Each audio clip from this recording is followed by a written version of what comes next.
ഒരു ബിസിനസ് തുടങ്ങുന്നതിന് എന്തൊക്കെ കാര്യങ്ങൾ നിയമപരമായി ശ്രദ്ധിക്കണം എന്ന് നിങ്ങൾക്കറിയാം. ഈ നിയമപരമായിട്ടുള്ള കാര്യങ്ങൾ എന്തൊക്കെയാണെന്ന് അറിയാനായിട്ട് ഏലസഞ്ചി എന്ന ബ്രാൻഡിന്റെ ആളുകൾ എന്നെ വന്ന് സമീപിച്ചിരുന്നു. ഒരു സാധാരണക്കാരനായ ഇടുക്കിക്കാരന്റെ സംരംഭം. എനിക്ക് അവരുടെ സ്റ്റോറി വളരെ ജെന്യുവിനായും ഇൻട്രസ്റ്റിംഗ് ആയും തോന്നി. അത് മാത്രമല്ല, ഇപ്പൊ ഒരുപാട് സ്ത്രീകൾ ജ്വല്ലറി, ക്ലോത്തിങ് തുടങ്ങിയ ബിസിനസ്സുകൾ ചെയ്യുന്നുണ്ട്. അപ്പോൾ എന്തൊക്കെയാണ് അതിന്റെ നിയമപരമായിട്ടുള്ള കാര്യങ്ങൾ ഒരു ബിസിനസ് തുടങ്ങുന്നതിന് ആവശ്യമായിട്ടുള്ളത് എന്ന് നിർബന്ധമായിട്ടും അറിഞ്ഞിരിക്കണം. ഒരു ബിസിനസ് തുടങ്ങുമ്പോൾ ആദ്യം തന്നെ ചെയ്യേണ്ടത് അതിന്റെ ലീഗൽ സ്ട്രക്ചർ എന്താണെന്ന് ഡിഫൈൻ ചെയ്യുകയാണ്. ഒരാൾ മാത്രമേ ഉള്ളൂ എങ്കിൽ സോൾ പ്രൊപ്രൈറ്റർഷിപ്പ് ചൂസ് ചെയ്യാം. ഇനി അതല്ല, കൂടുതൽ ആളുകൾ ഉണ്ടെങ്കിൽ LLP ആയിട്ട് രജിസ്റ്റർ ചെയ്യാം. പ്രൈവറ്റ് ലിമിറ്റഡ് കമ്പനി ആയിട്ടും രജിസ്റ്റർ ചെയ്യാനായിട്ട് സാധിക്കും. രണ്ടാമതായി ശ്രദ്ധിക്കേണ്ട കാര്യം, നിങ്ങൾ ഉപയോഗിക്കുന്ന പേര് എപ്പോഴും യുണീക്ക് ആയിരിക്കണം. അത് മറ്റ് കമ്പനികൾക്ക് ഉണ്ട് എന്നുണ്ടെങ്കിൽ അത് നിങ്ങളെ ബാധിക്കും. അപ്പൊ നിങ്ങൾ എന്ത് ചെയ്യണം? ട്രേഡ് മാർക്ക് രജിസ്ട്രേഷൻ ചെയ്യണം.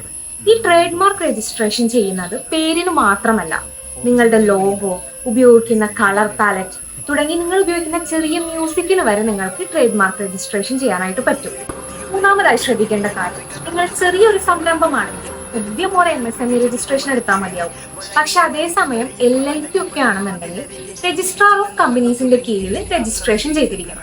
അടുത്ത വളരെ ഇമ്പോർട്ടന്റ് ആയിട്ടുള്ള ഒരു കാര്യമാണ് ലോക്കൽ മുനിസിപ്പാലിറ്റിയിൽ നിന്ന് ട്രേഡ് ലൈസൻസ് എടുക്കേണ്ടത്. അതുമാത്രമല്ല, ഫുഡ് റിലേറ്റഡ് ബിസിനസ് ആണെങ്കിൽ FSSAI രജിസ്ട്രേഷൻ നിർബന്ധമാണ്. ഇനി അടുത്തത് GST രജിസ്ട്രേഷൻ ആണ്. നിങ്ങളുടെ ബിസിനസ് 40 ലക്ഷത്തിന് മുകളിൽ വാർഷിക ടേൺ ഓവർ ലഭിക്കുന്നതാണെന്നുണ്ടെങ്കിൽ GST രജിസ്ട്രേഷൻ നിർബന്ധമാണ്. ഇനി അതല്ല, സർവീസ് ആണെന്നുണ്ടെങ്കിൽ 20 ലക്ഷത്തിന് മുകളിൽ ടേൺ ഓവർ ഉണ്ടെങ്കിൽ GST രജിസ്ട്രേഷൻ എടുക്കാം.